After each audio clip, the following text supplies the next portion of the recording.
लेखक इस संपूर्ण पाठ का समापन करते हुए कहता है, यहाँ मुझे ज्ञात होता है कि बाजार को सार्थकता भी वही मनुष्य देता है जो जानता है कि वह क्या चाहता है।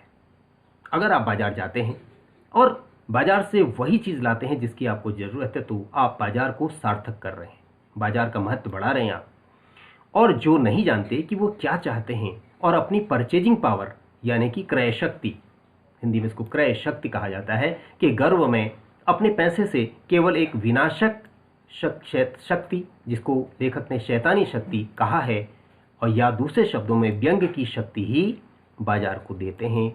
अगर वो यह नहीं जानते कि उनको बाजार से क्या लेना है और बाजार जा कर के वो वहाँ से जो उपयोग की वस्तुएं हैं उसके अतिरिक्त जो अनुपयोगी वस्तुएं हैं उनको भी लाते हैं, तो एक विनाशक शैतानी शक्ति को वो जन्म देते हैं। वो विनाशक शैतानी शक्ति क्या है कि वह ऐसी चीज़ें ले आते हैं जिन चीज़ों का उनको ज़रूरत नहीं है, और जिन चीज़ों की ज़रूरत किसी और को है उसके लिए उसका अभाव हो जाता है, तो इसके लिए उसको विनाशक शक्ति कहा गया है।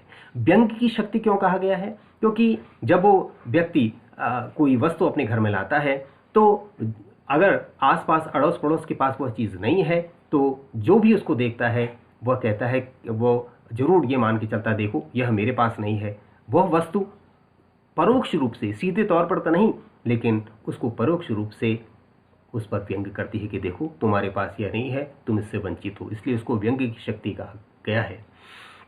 तो ऐसे व्यक्ति बाजार को विनाशक शक्ति, शैतानी शक्ति देते हैं और व्यंग की शक्ति ही प्रदान करते हैं। न तो बाजार से ऐसा व्यक्ति लाभ उठा सकता है, न उस बाजार को वह सच्चा लाभ दे सकते हैं। न तो वो बाजार से लाभ उठाते हैं, न बाजार को वो लाभ पहुंचाते हैं, क्योंकि बाजार में वो क्या करेंगे?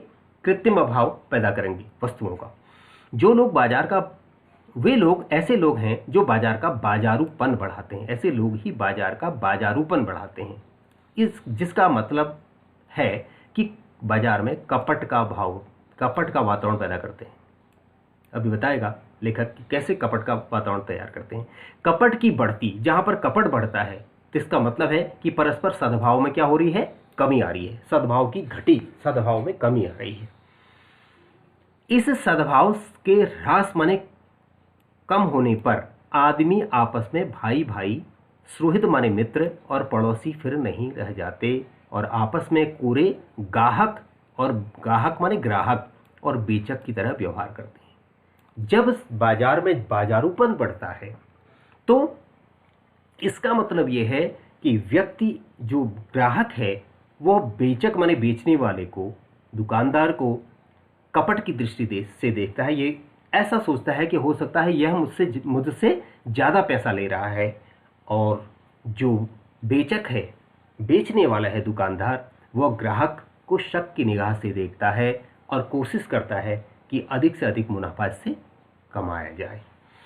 तो इस प्रकार से वह केवल ग्राहकों और बेचक की तरह व्यवहार करते हैं और उनमें भाईचारा समाप्त हो जाता है। इसी को लेखक ने बाजारूपन कहा है। मानो दोनों एक दूसरे को ठगने की घात में लगते हैं, घात में लगे रहते हैं, कि ताक में लगे रहते हैं। घात का मतलब ताक में लगे रहते हैं कि कैसे एक दूसरे को ठगा जाए। कैसे ग्राहक सोचता है कि मैं बेचने वाले को उससे कम पैसे में लूँ, तो बेचने वाला सोचता है कि ग्राहक से अधिक मुनाफा कमाया जाए। एक की हानि में दूसरा अपना लाभ देखने लगता है, बस। और यह बाजार का, बल्कि इतिहास का सत्य माना जाता है। ऐसे बाजार को बीच में लेकर, यानी ऐसे बाजार के माध्यम से लोगों में आवश्यकताओं का आदान प्रदान नहीं होता, बल्कि क्या होता है? शोषण होने लगता है, और तब कपट सफल होता है। निष्कपट व्यक्ति शिकार बनता है ऐसे कपट पूर्ण बाजार का। ऐसे बाजार मानवता के लिए विडंबना माने दुर्भाग्यपूर्ण स्थिति पैदा करते हैं, और जो ऐसे बाजार का पोषण करते हैं, यानी उसका समर्थन करते हैं, जो उसका शास्त्र बना हुआ है, जो ऐसे बाजार को शास्त्र मानते हैं, अर्थशास्त्र मानते हैं, बाजार का शास्त्र मानते हैं, तो वह अर्थशास्त्र औंधा है। औंधा का मतलब उल्टा। लेखक कहता है कि अगर ऐसा अर्थशास्त्र ऐसे बाजार पर आधारित अर्थशास्त्र की चर्चा अगर कहीं होती है, तो ऐसा अर्थशास्त्र उल्टा अर्थशास्त्र है। ऐसे अर्थशास्त्र को लेखक ने मायावी, कपटपूर्ण, छल पर आधारित शास्त्र कहा है, और अंत में लेखक यहाँ तक कह देता है कि वह ऐसे अर्थशास्त्र को अर्थशास्त्र नहीं बल्कि अनीति शास्त्र मानता है। ऐसे बाजार का किसी भी रूप में लेखक समर्थन नहीं करता है। इसी के साथ यह पाठ यहीं पर समाप्त होता है। इसके प्रश्नोत्तर अगले वीडियो में आप देखेंगे।